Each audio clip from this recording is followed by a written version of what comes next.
नमस्कार, हमारे खास कार्यक्रम सियासी रंग में आप सभी का स्वागत है। मैं हूं आपके साथ सुनीता पटेल। सियासी रंग जिसमें हम बात करते हैं उन खबरों की जो राजनीतिक रंगों से है सराबोर। राष्ट्र और प्रदेश की राजनीति में क्या कुछ चल रहा है खास, क्या है सियासी गलियारों का हाल, कैसी रही सियासी शतरंज की बिसात पर शह और मात की जंग। सियासी रंग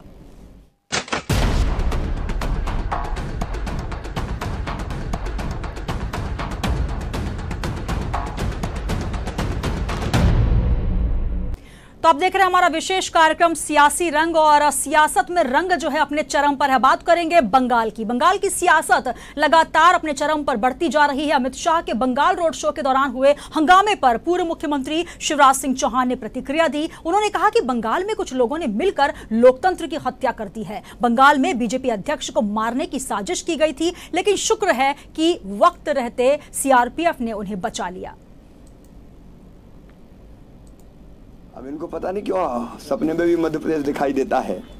मध्य प्रदेश शांति का टापू है और छत्तीसगढ़ के मुख्यमंत्री अनर्गल बयान देने के आदी हैं। सब जानते हैं, पूरा देश जानता है।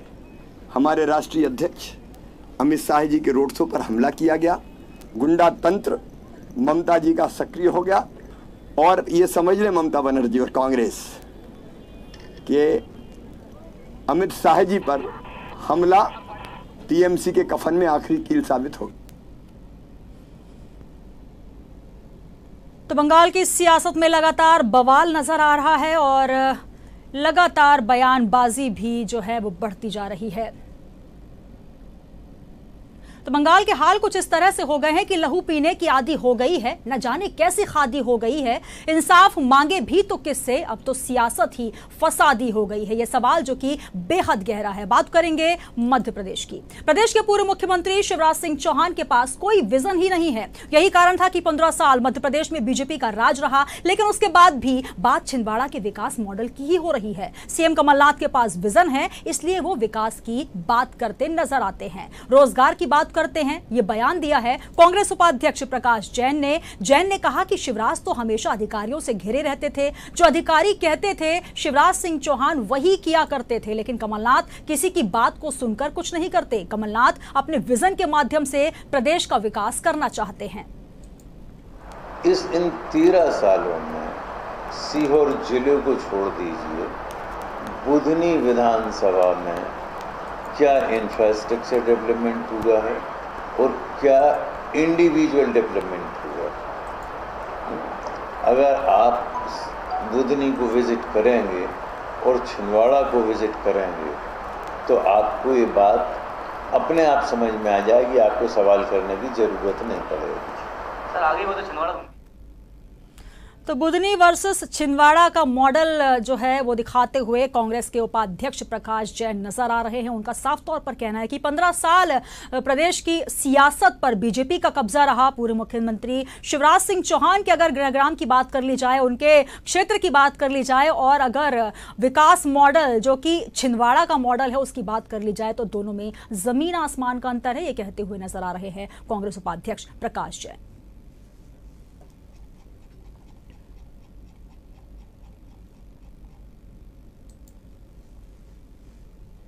चलिए बात करेंगे बुरहानपुर की। बुरहानपुर मुख्यमंत्री कमलनाथ ने कांग्रेस प्रत्याशी अरुण यादव के पक्ष में चुनावी सभा को संबोधित किया। उन्होंने पूर्व सरकार पर निशाना साधते हुए कहा कि सत्ता में आने के बाद उन्हें आत्महत्या, बेरोजगारी, महिला अत्याचार और भ्रष्टाचार में नंबर 1 मध्य प्रदेश सौंपा गया। इस दौरान सीएम ने मोदी सरकार पर भी जमकर निशाना साधा और कहा कि मोदी के उल्टे दिन शुरू हो चुके हैं। कैसा प्रदेश हमें भारतीय जनता पार्टी ने सौंपा, एक ऐसा प्रदेश जहां किसानों की आत्महत्या में मध्य प्रदेश नंबर 1, ऐसा प्रदेश जो बेरोजगारी में नंबर 1। कौन सी चुनौती हमारे सामने नहीं थी। लोकसभा की चुनाव की घोषणा हुई, आचार संहिता लग गई, मेरे पास 75 दिन थे। मध्य प्रदेश के 21 लाख किसानों का कर्जा माफ हुआ है। तो मोदी के उल्टे दिन शुरू हो चुके हैं, ये कहना प्रदेश के मुखिया कमलनाथ का, और निमाड़ पहुंचे थे जहां पर जनसभा को संबोधित कर रहे थे।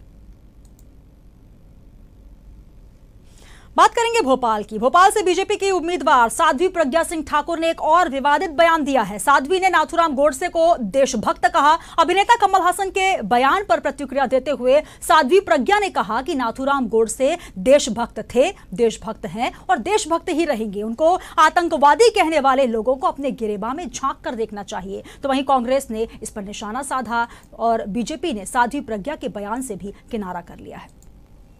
नाथूराम गोडसे देशभक्त थे, हैं और रहेंगे। ऐसा बोलने उनको आतंकवादी कहने वाले लोग स्वयं के गिरेबान में झांक के देखें। अब की चुनाव में ऐसे लोगों को जवाब दे दिया जाएगा।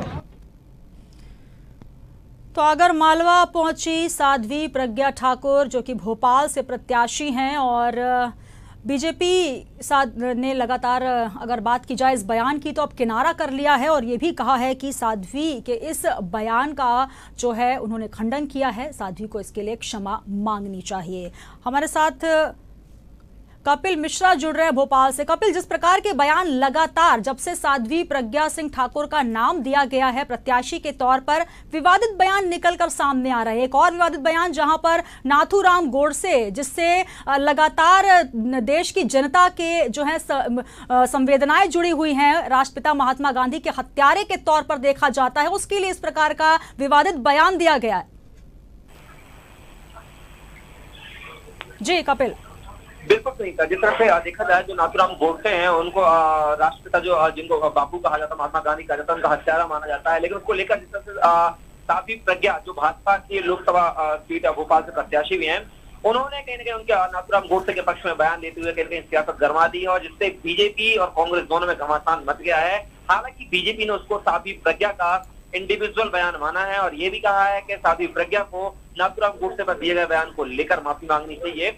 लेकिन कहीं नहीं बोल सकते कि साध्वी प्रज्ञा अपने बयानों को लेकर हमेशा शुल्क में रहती है। उसी प्रकार वो मालवा क्षेत्र में चुनावी दौरे पर प्रतिक्रिया दे रही है। हालांकि उनके बयान पर कटाक्ष करते हुए प्रियंका गांधी ने भी ट्वीट किया है कि बापू का हत्यारा कैसे एक अच्छा इंसान हो सकता है। तो बोल सकते हैं कि नाथूराम गोडसे को लेकर एक बार फिर जो राजनीतिक गलियारों में सियासत उथल पुथल हो गई है। सुनीता जी। बिल्कुल कपिल, लगातार जो है साध्वी प्रज्ञा सिंह ठाकुर की अगर बात की जाए, विवादित बयानों का सिलसिला जो है वो थमने का नाम नहीं ले रहा। हालांकि बीच में मौन भी साधती हुई वो नजर आई थी, लेकिन बावजूद उसके जब भी कुछ बात इस तरीके की करती है, कुछ विवाद निकल कर आता है। लेकिन सियासत और विवादित बयानों का भी एक जो है सिलसिला इसलिए भी चलता है कि जितने आप विवाद में रहेंगे उतने सुर्खियों में रहेंगे। बिल्कुल बोल सकते हैं। कहीं ना कहीं नई नवीली प्रत्याशी हैं, राजनीति में नया करियर है, इसलिए लाइमलाइट में बने रहने के लिए इस तरह के बयान देती रखी होंगी। हालांकि इससे पहले भी बीजेपी ने उनके बयानों से किनारा किया था और उनका पर्सनल बयान बताया गया था और जिस तरह उन्हें हेमंत करकरे शहीद को लेकर जो बयानबाजी की थी। लेकिन इस बयान को लेकर भी बीजेपी के जो आला अधिकारी हैं वो कहीं ना कहीं साध्वी के बयान से किनारा करते हुए नजर आ रहे हैं और उस बयान को उनके पर्सनल बयान के तौर पर देख रहे हैं। हालांकि उन्होंने माफी मांगने की बात भी कही है, लेकिन अभी साध्वी की तरफ से कोई भी पुष्टि या कोई ऐसे बयान नहीं आया है जिसको उन्होंने अपने बयान पर बैकफुट लिया हो। सुनीता। बिल्कुल कपिल, हमारे साथ जुड़े रहिएगा और आपको बता दें कि भोपाल से बीजेपी प्रत्याशी प्रज्ञा सिंह ठाकुर के नाथूराम गोडसे पर दिए बयान को लेकर अब सियासत तेज होती जा रही है। पूर्व मुख्यमंत्री दिग्विजय सिंह ने साध्वी प्रज्ञा के इस बयान पर प्रधानमंत्री नरेंद्र मोदी, राष्ट्रीय अध्यक्ष अमित शाह और मध्य प्रदेश के तमाम बीजेपी नेताओं से प्रतिक्रिया देने की भी अपील की है। दिग्विजय ने कहा कि गोडसे के लिए जिन शब्दों का इस्तेमाल किया गया है वो उसकी निंदा करते हैं और ये राष्ट्रद्रोह है।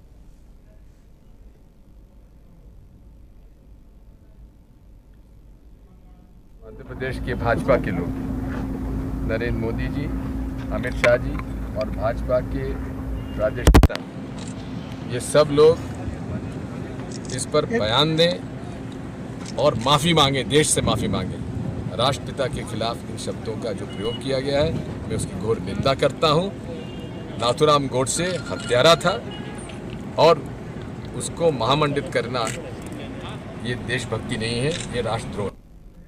तो बिल्कुल कपिल, जिस प्रकार से आपने सुना कि यहाँ पर पूर्व मुख्यमंत्री दिग्विजय सिंह जो कि भोपाल से प्रत्याशी हैं, साध्वी प्रज्ञा सिंह ठाकुर के अगेंस्ट कांग्रेस से उतरे हुए हैं और दोनों ही कैंडिडेट्स लगातार एक दूसरे को कड़ी टक्कर दे रहे हैं। लेकिन इस बीच जबकि चुनाव अपने चरम पर है और उस बीच इस प्रकार के बयान कहीं ना कहीं दोनों ही पार्टियों के लिए नुकसानदेह है। ये राष्ट्रद्रोह है, ये कहना है दिग्विजय सिंह का। बिल्कुल सुनीता, देखा जाए तो दिग्विजय सिंह वर्सेस साध्वी प्रज्ञा का जो चुनाव है ये ना कि प्रदेश बल्कि देश भर में नजरें गोपाल सीट पर टिकी हुई हैं। उसी के चलते जब साध्वी प्रज्ञा बयानबाजी कर रही है, देखा जा रहा है कि दिग्विजय सिंह कभी मौन चुप्पी साधे हुए थे पूरे चुनाव के दौरान, लेकिन अब कहते हैं दिग्विजय सिंह को भी बैठे बैठाए मौका दे दिया साध्वी प्रज्ञा ने, और दोनों जो प्रत्याशी हैं वो एक दूसरे पर कटाक्ष करते हुए नजर आ रहे हैं। लेकिन जिस तरह से साध्वी प्रज्ञा, चाहे वो शहीद हेमंत करकरे को लेकर जो बयानबाजी दी गई हो, चाहे अगर नाथूराम गौडसे को लेकर बयानबाजी दी गई हो, कहीं ना कहीं नाथूराम गौडसे को लेकर जिस तरह से बात की जाए, आजादी के बाद से देश के बंटवारे को लेकर एक जिस तरह से महात्मा गांधी ने जो एक अहम रोल माना जाता था देश में बंटवारे को लेकर, उसी के खिलाफ अपने नाथूराम गौडसे ने उन पर गोली चलाई, इस तरह की बातें निकलकर सामने आई थी। तो कहीं बोल सकते हैं उसी के चलते जो साध्वी प्रज्ञा है देश के जो दो भाग हो गए उसको लेकर कटाक्ष करती हुई नजर आई है। हालांकि उनका पर्सनल बयान है, न्यूज वर्ल्ड को उनके बयानों से कोई ताल्लुक नहीं है। और जहां तक सवाल है दिग्विजय सिंह का, तो राजनीति में वार और प्रत्यारोप का दौर चलता रहता है सुनीता। तो कहीं न कहीं अगर एक प्रत्याशी ने अगर किसी के खिलाफ बयानबाजी दी है तो दूसरा उसके अगेंस्ट जरूर उतरता है। यही राजनीति का उसूल है और उसी उसूल पर चलते कहीं न कहीं दिग्विजय सिंह दिखाई दे रहे हैं जो साध्वी प्रज्ञा के नाथूराम गौडसे वाले बयान पर कटाक्ष करते हुए नजर आ रहे हैं। बिल्कुल, तो मध्य प्रदेश के तमाम बीजेपी नेताओं से प्रतिक्रिया देने की अपील करते हुए नजर आ रहे हैं दिग्विजय सिंह। हालांकि प्रतिक्रिया पहले ही आ चुकी है। उनका कहना है, बीजेपी की तरफ से बयान आया है कि किसी भी तरीके से साध्वी प्रज्ञा ठाकुर के इस बयान की के वो साथ नहीं है, इसका खंडन करते हैं, इसकी निंदा करते हैं।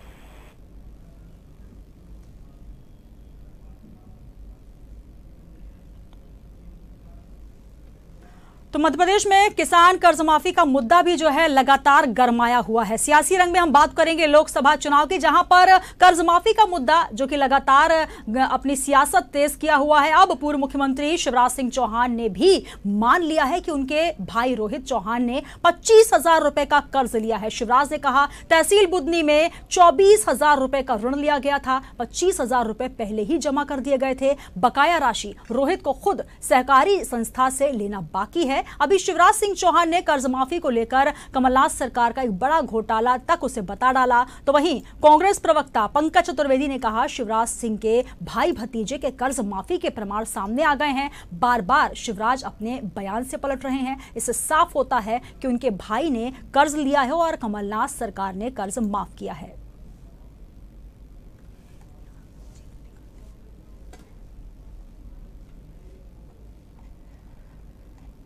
तो कर्ज माफी का मुद्दा लगातार सियासी हलकों में जो है वो गरमाया हुआ है और लगातार ये भी आरोप लगाए जा रहे हैं कि पूर्व मुख्यमंत्री शिवराज सिंह चौहान अपने बयानों से पलट रहे हैं। कपिल हमारे साथ एक बार जुड़े हुए। कपिल, लगातार कर्ज माफी का मुद्दा जिसको लेकर कमलनाथ सरकार जो है वो मंत्रिमंडल में आई, सरकार बनाई और उसके बाद लगातार इसको लेकर दोनों ही तरफ से बार पलटवार होता रहा। एक तरफ जहां कहा जा रहा था कि किसानों को मुद्दा बनाया जा रहा है, किसानों को मोहरा बनाया जा रहा है, तो एक बार फिर जो कांग्रेस है वो पहुंची पूर्व मुख्यमंत्री शिवराज सिंह चौहान के सामने। पूरा उन्होंने एक बंडल दिखाया, उन्होंने सबूत पेश किए, बावजूद उसके अभी भी सबूत जो है नाकाफी साबित हो रहे हैं।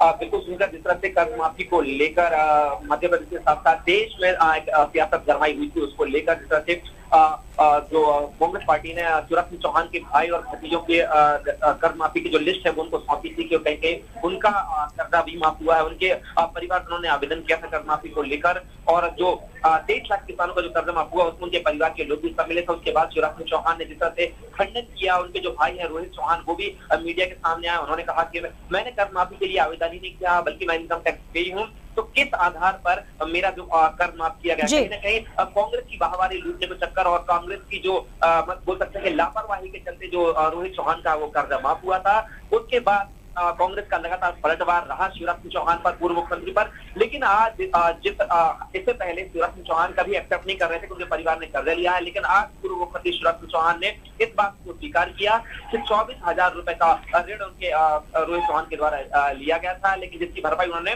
25,000 रुपए जमा करके कर दिया था। अभी से जो 1,000 रुपए रकम बाकी है वो रोहित चौहान को भी लेना है जी। उसको लेकर जो कांग्रेस प्रवक्ता है पंकज चतुर्वेदी, उन्होंने पूर्व मुख्यमंत्री पर कटाक्ष करते हुए कहा है कि बार बार शिवराज सिंह चौहान का अपने बयान से पलट जाना ये साबित करता है कि जो कर्ज माफी है वो सही हुई है और पुख्ता हुई है और उनके परिवार का भी उन जो 23 लाख किसान है उनमें उनके परिवार के लोग भी शामिल है, उनके भाई भतीजों का भी कर्ज माफ किया है। तो इसको ये जो बीजेपी है वो झुठला नहीं सकती है, क्योंकि शिवराज सिंह चौहान के परिवार के लोग खुद उस कर्ज माफी से लाभान्वित हुए हैं। तो बोल सकते हैं कि कर्ज माफी को लेकर एक बार फिर से लोकसभा चुनाव में जहां पर अंतिम चरण का मतदान शेष है, फिर से सियासत गरमाती हुई बिल्कुल। तो किसान कर्ज माफी का मुद्दा जिसको लेकर कांग्रेस सत्ता में आई, उसको लेकर लगातार बयानबाजियां जारी। बात करेंगे छत्तीसगढ़ की। छत्तीसगढ़ में बढ़ती घटनाओं को लेकर पूर्व मुख्यमंत्री रमन सिंह ने चिंता जताई है। रमन सिंह ने राज्य सरकार के 4 महीने के कामकाज को लेकर तंज कसा है। रमन सिंह ने कहा कि पूरे हिंदुस्तान में डकैतों के लिए सबसे बेहतर जगह छत्तीसगढ़ है, यहां रोज डकैती हो रही है, छत्तीसगढ़ अपराध का गढ़ बनता जा रहा है। तो ये सरकार के 4 महीने आते आते किस प्रकार की हालात में पहुंचा है, किस प्रकार रायपुर राजधानी में जो हालत है, हर एक दिन रोज डकैती हो रही है। डकैती की लगातार 8 घटनाएं हो चुकी हैं। ऐसा लगने लगा है कि पूरे दुनिया के हिंदुस्तान के डकैतों के लिए सबसे बेहतर जगह यदि कोई है तो छत्तीसगढ़ है। अपराध गढ़ बनता जा रहा है छत्तीसगढ़।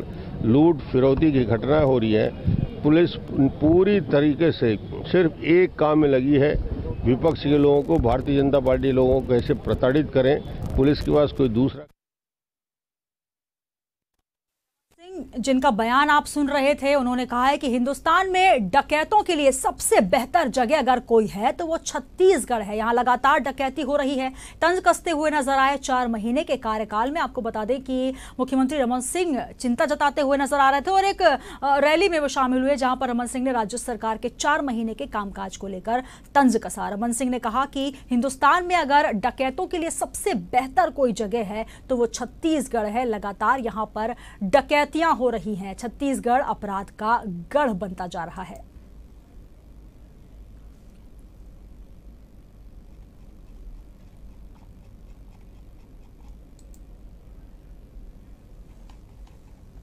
और बात करेंगे उत्तर प्रदेश की।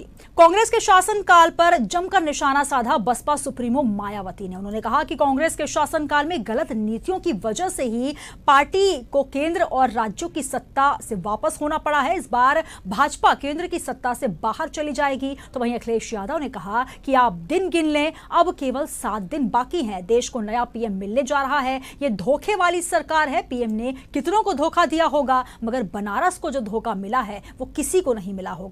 लोकसभा चुनाव अपने अंतिम चरण में है और अहम सीट माने जाने वाली वाराणसी में सपा बसपा रालोद गठबंधन प्रत्याशी शालिनी यादव के समर्थन में पार्टी के दिग्गजों ने ताकत दिखाई। ये रविदास की स्थली, जहां पर जनसभा को संबोधित करने पहुंचे थे मायावती, अखिलेश और अजीत सिंह।